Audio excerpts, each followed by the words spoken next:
The first post-war football hero came straight off the front cover of Charles Buchan's Football Monthly. Stanley Matthews was the original entertainer, a star turn guaranteed to pack stadiums wherever he played. In that post-war period of ration books and woodbines, Matthews' face was in every small boy's collection of cigarette cards. We tried to imitate those twinkling feet by playing with a can in the cobbled streets, where Matthews himself learned his trade. If you don't eat your porridge and take your cod liver oil, they warned us, you'll never grow up like Stanley Matthews. Stan was a product of the Potteries.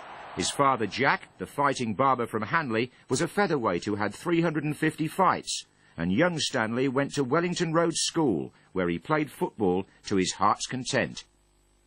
In 1932, Matthews signed professional for Stoke City, where he won a second division championship medal at 18. At 19, he was in the England team, the start of an international career that would span 23 years. Matthews was renowned for his wizardry on the wing, but against Czechoslovakia at Tottenham in 1937, he moved inside with startling effect. He's still outside the penalty area when he shoots, and what a sizzling goal it is. Because of injuries, Matthews is playing inside right, and there's another Matthews goal to come. And Stanley hasn't finished yet. There is another Matthews goal coming, another left-footer. But it was here, just inside the touchline, where Matthews conjured up the magic that left fullbacks bereft and bewildered. A little shuffle here, a burst of speed there, and suddenly he was cutting the ball back from the dead ball line, the ultimate provider. When the time came for him to leave Stoke, there was an outcry in the Potteries. Protest meetings were held, but to no avail. In 1947, Stan was on his way to Blackpool.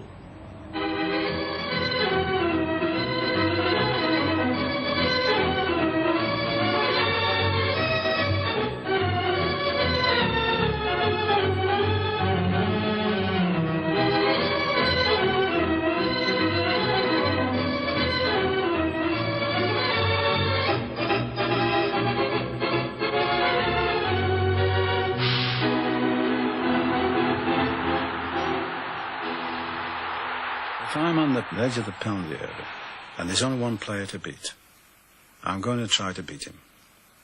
If I don't beat him and lose it, I haven't lost anything. But if I can beat him on his left side, I can do whatever I want. I take the ball up inside the penalty box. I've got 3 moves.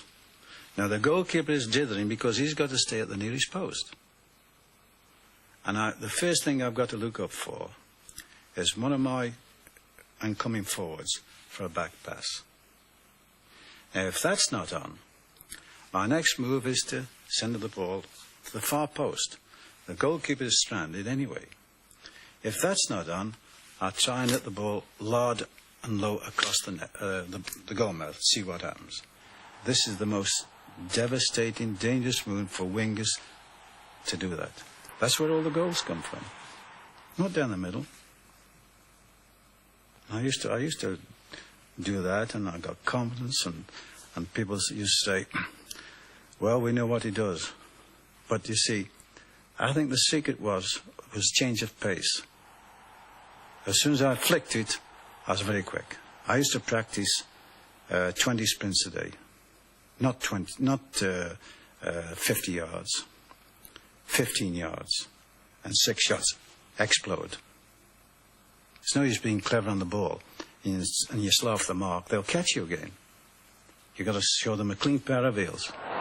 England attacking again. Stan Matthews has it. He's challenged.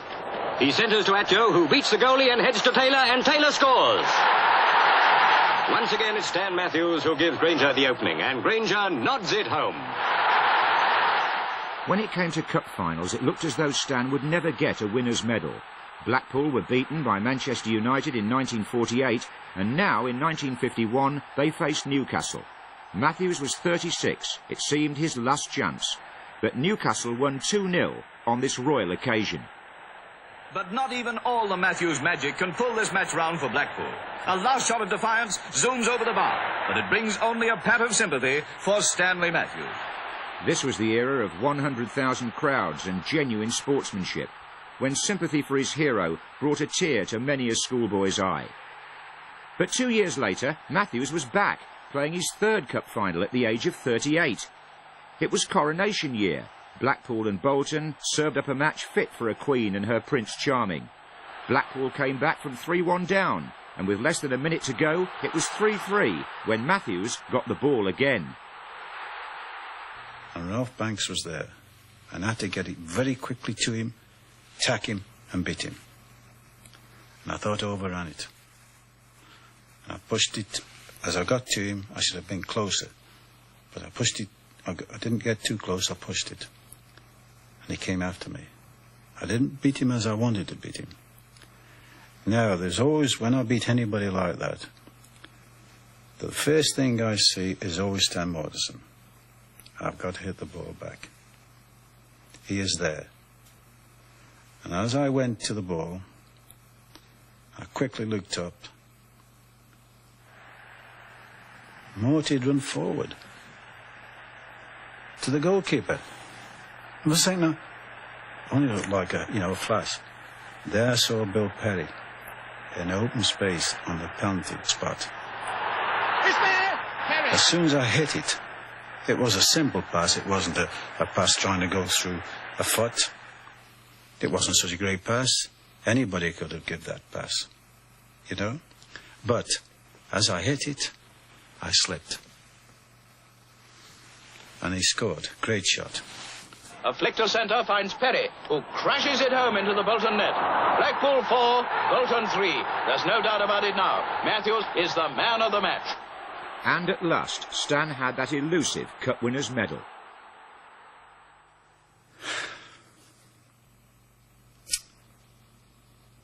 Yeah. Yes, something.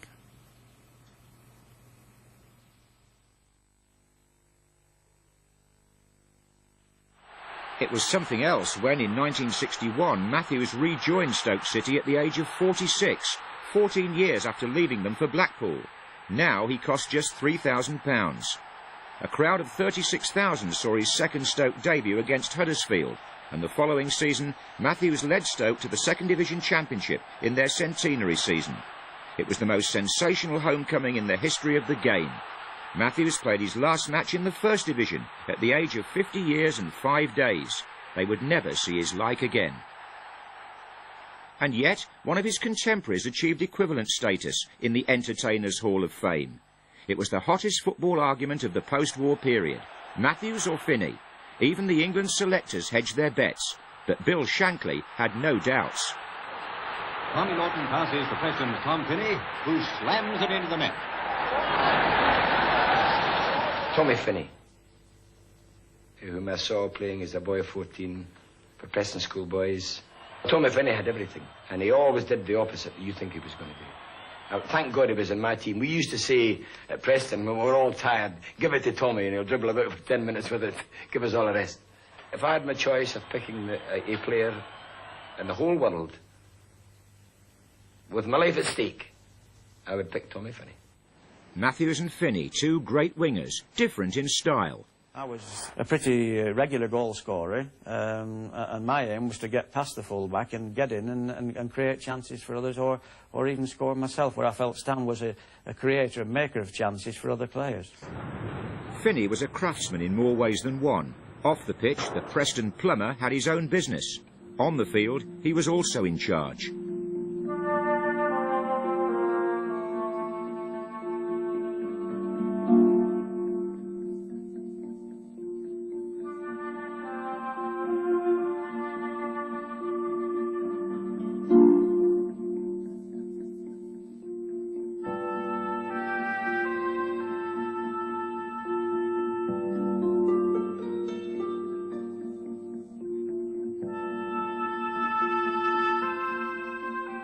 Finney was the first man to twice win the prestigious Footballer of the Year award. I think the greatest personal satisfaction I got was being fortunate enough to be born, I think, with skill, which enabled me to play a game I loved playing and would willingly have played it for nothing, and which is, entitled me and let me go all over the world and see various places that I would certainly have had no hope of seeing had I been an ordinary workman.